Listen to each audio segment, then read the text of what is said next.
Bonjour, aujourd'hui, on va explorer une technologie vraiment minuscule, mais qui a un impact absolument géant sur nos sourires. Je parle des mini-vis orthodontiques. On les appelle aussi parfois des DAT, pour dispositifs d'ancrage temporaire. On s'imagine souvent que tout est une question de bagues et d'élastiques. Mais derrière de nombreux traitements complexes, il y a en fait une ingénierie de très haute précision. Et ces toutes petites vis, eh bien, elles en sont un exemple parfait. Pour bien décortiquer le sujet, on s'appuie sur du solide, une étude scientifique majeure. Imaginez un peu, plus de 5300 publications ont été passées au crible pour en extraire seulement les informations les plus fiables. Alors on est entre de bonnes mains. Commençons par le commencement. Avant même de parler de la solution, il faut bien comprendre le problème de base. En orthodontie, tout, mais alors vraiment tout, est une question de contrôle des forces. Chaque millimètre est crucial. Le concept clé, le mot à retenir, c'est l'ancrage. Pour visualiser, c'est un peu comme quand on plante un piquet de tente. Il faut un point d'ancrage super solide pour que tout le reste tienne en place. En orthodontie, c'est exactement le même principe. On a besoin d'un point d'appui qui ne bouge pas d'un poil pour pouvoir déplacer certaines dents sans que les autres à côté ne bougent de manière non désirée. Et c'est précisément là que nos fameuses mini-vis entrent en scène. Elles offrent cet ancrage parfait, un ancrage squelettique, super fiable, sans avoir à dépendre de la coopération du patient. Et ça permet de réaliser des traitements qui autrefois étaient soit très difficiles, soit carrément impossibles. Il faut savoir que cette technologie n'est pas sortie de nulle part. Non, elle est le fruit de plusieurs décennies d'innovation. Depuis les tout premiers tests dans les années 80 jusqu'au design super sophistiqué qu'on a aujourd'hui, chaque étape a rendu ces vis plus simples à utiliser et beaucoup plus efficaces pour les orthodontistes. Alors attention, il y a une distinction vraiment fondamentale à faire ici. Il ne faut pas confondre ces mini-vis avec les implants dentaires classiques qui, eux, sont permanents. Les mini-vis, elles, sont temporaires. Elles sont bien plus petites, leur pose est beaucoup moins invasive et surtout, on peut commencer à les utiliser quasi immédiatement. Et est-ce que ça marche? Oh que oui, la littérature scientifique est formelle, on a un taux de succès qui est juste impressionnant, entre 85 et 95%. C'est un outil qui est devenu extrêmement fiable et qui donne aux orthodontistes une confiance immense pour réaliser des mouvements dentaires vraiment complexes. Bon, un taux de succès de 95%, c'est génial. Mais ça veut aussi dire qu'il reste entre 5 et 15% de cas où des complications peuvent survenir. C'est inévitable. Alors, justement, que se passe-t-il quand les choses ne se déroulent pas exactement comme prévu? Les premiers risques potentiels, ils peuvent apparaître dès le début, au moment de la pose de la vis.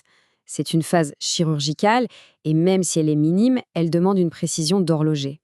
Alors, la liste peut sembler un peu longue, un peu inquiétante, mais il faut savoir que ces complications sont rares. Le risque le plus courant, c'est le contact avec la racine d'une dent.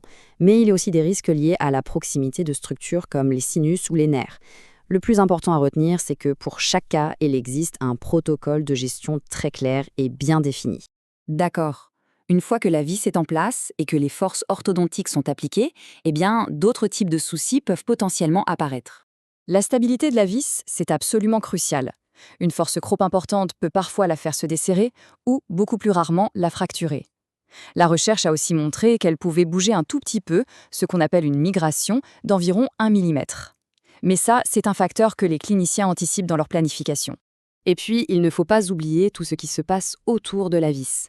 La manière dont la gencive et les tissus mous vont réagir est aussi un facteur très important à surveiller de près.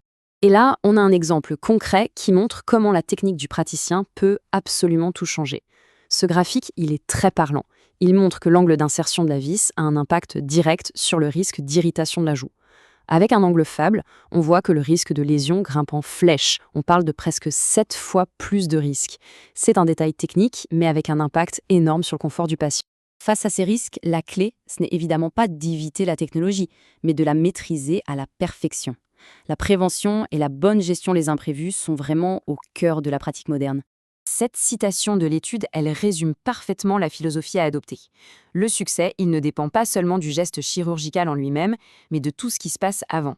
Une planification ultra méticuleuse, souvent guidée par la radiologie pour choisir l'emplacement le plus sûr et le plus efficace possible. Prenons l'exemple du contact avec une racine. Pas de panique, le protocole est très clair.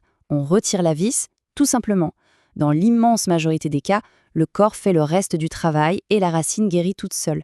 Si la pulpe est touchée, une thérapie endodontique, c'est-à-dire un traitement de canal, peut être nécessaire, mais ça reste rare. C'est un très bel exemple de la capacité de régénération de nos tissus. Et même pour une complication vraiment très rare comme un emphysème sous-cutané, qui est en fait juste de l'air piégé sous la peau, les solutions sont bien connues et efficaces.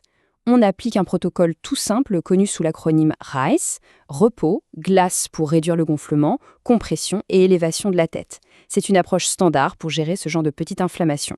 Alors, au final, que faut-il retenir de tout ça? Quel est le message principal qui ressort de cette grande analyse scientifique? Eh bien, le succès repose sur 4 piliers fondamentaux. 1. Une planification précise. 2. Le respect des marges de sécurité. 3. Une hygiène bucco-dentaire vraiment rigoureuse. Et 4. Un suivi attentif et régulier de la part de l'équipe soignante. Quand ces 4 conditions sont réunies, la mini-vis devient un outil orthodontique d'une puissance redoutable. Et on termine sur une question ouverte pour se projeter un peu. Ces petites vis ont déjà complètement révolutionné les traitements. Alors qu'elles deviennent encore plus précises, plus simples, plus sûres, jusqu'où pourront-elles bien repousser les limites de ce qu'il est possible de faire pour créer un sourire? La question reste posée. Merci beaucoup de nous avoir suivis.